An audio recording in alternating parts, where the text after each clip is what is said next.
Make sure we're recording. So the Beers criteria. Dr. Mark Beers initially developed the Beers criteria list of potentially inappropriate medications used by the older adult population. It names drugs to be avoided and gives adjustments in dosages related to kidney disease and diminished kidney function. This really highlights the patient's safety, and it addresses changes in response to drugs, especially with renal and hepatic function. Using this knowledge in nursing practice, one example of a drug on the list is anticholinergics. The clearance is reduced with advanced age, and tolerance develops when used as a hypnotic. There is a risk of confusion, dry mouth, constipation, and other anticholinergic effects or toxicity. Other examples include sedatives, such as benzodiazepines, antipsychotics, endocrine-related agents, pain medications, and some insulins. Some of these can cause increased confusion or risk of falls. Mm-hmm. The Beers criteria is used to identify medications that are inappropriate for use with the older population to increase safety and decrease excess drug use. Nurses should work with healthcare providers to use the Beers criteria to avoid safety risks from medications that are contraindicated on the list. How this personally affects us as caregivers is the older adult population is growing and is requiring more skilled nursing care. As a CNA, personally, if a patient is over-medicated or inappropriately medicated, it can affect the way that I care for them. A patient that is under the effects of an anticholinergic drug may need more interventions to prevent falls and cope with confusion, weakness, constipation, or behaviors. Using the Beers criteria, some of the medications could be eliminated, which in turn could decrease interventions, decrease additional staffing, and improve quality of life. There are many risks for polypharmacy, but the biggest to me is trying to mediate one medical issue, and that can cause secondary issues that are blanketed by more medications to try to treat those issues. It's just a cycle.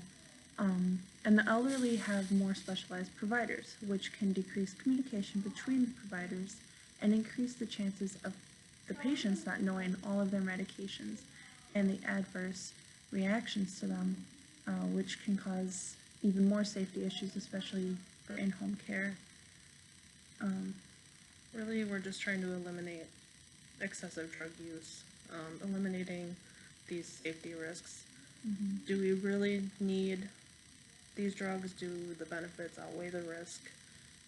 If the risks are more than what the benefits are going to be, then it might be a drug that we should get rid of for that patient. Right. And at the end of the day, as nurses and nursing students, we have to be advocates for our patients and collaborating with the healthcare providers to really create a care plan and regimen for the patients that is really going to be the best for them and their quality of life. All right.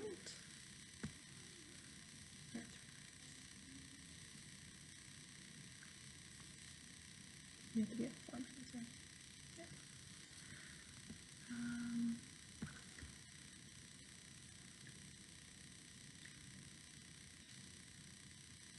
You were saying, when we were in there, you were saying how,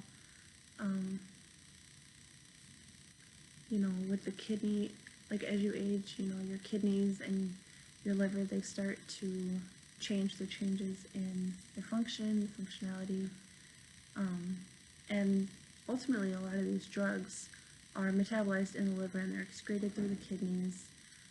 So that in itself really changes doses and what they need to maintain,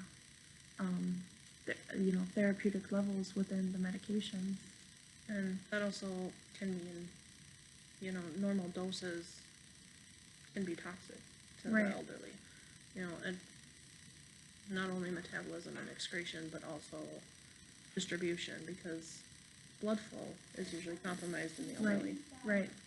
Absorption, because your GI tract is not as great as it was when you were younger. Exactly. So everything plays into drug dosaging and whether or not do the benefits outweigh the risks. Right. I think that's the biggest thing is determining if that's an appropriate drug.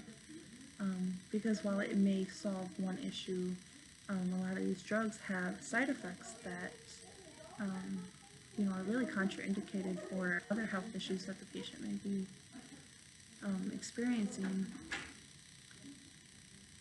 So that is what we have to say about the Beers criteria.